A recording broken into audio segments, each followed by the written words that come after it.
Olá, bom dia. Está começando o Eldorado Expresso, que traz para você os principais destaques das plataformas do Estadão nesta segunda-feira. Carol, bom dia.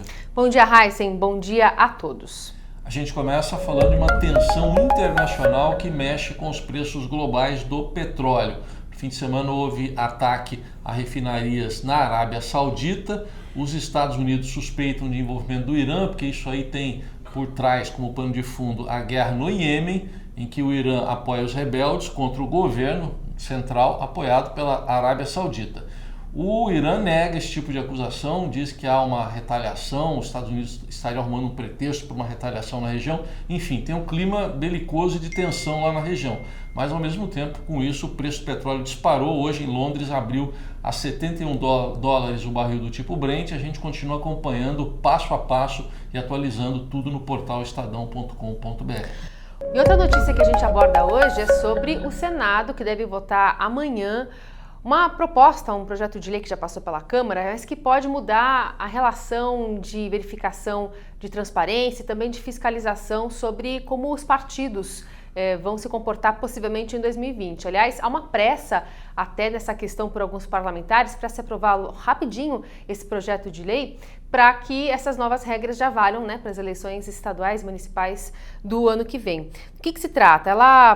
Na verdade, segundo alguns especialistas, essa alteração ela pode abrir uma brecha para atividades, por exemplo, de Caixa 2, favorecer a corrupção, permite, por exemplo, o pagamento de multas com recursos do fundo partidário. Então, se por acaso o político praticar alguma contravenção ou alguma irregularidade durante a campanha, é o nosso dinheiro que vai pagar essa multa. De fato, está todo mundo de olho lá no Senado, nesse projeto de lei que pode ser aprovado já amanhã.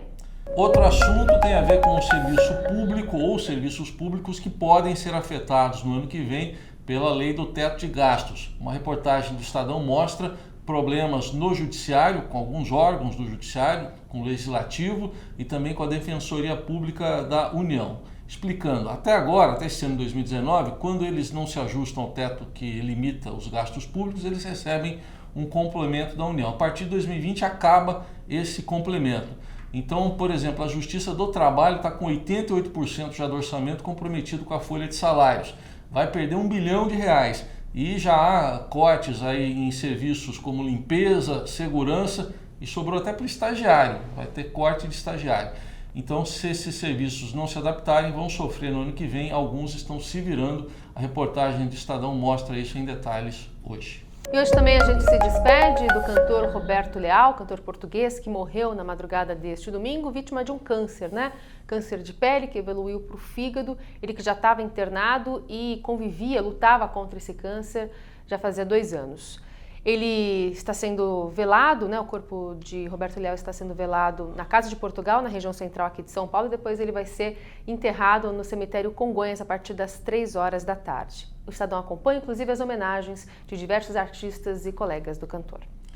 No esporte, destaque para o Campeonato Brasileiro, com um balanço nas páginas do Estadão, também no portal, do que foi o primeiro turno do Campeonato Brasileiro, já projetando a segunda fase da competição, que, aliás, tem mais jogos em menos tempo, menos de 3 meses aí, e com jogos passando a ocorrer também em meio de semana, quarta-feira e quinta-feira.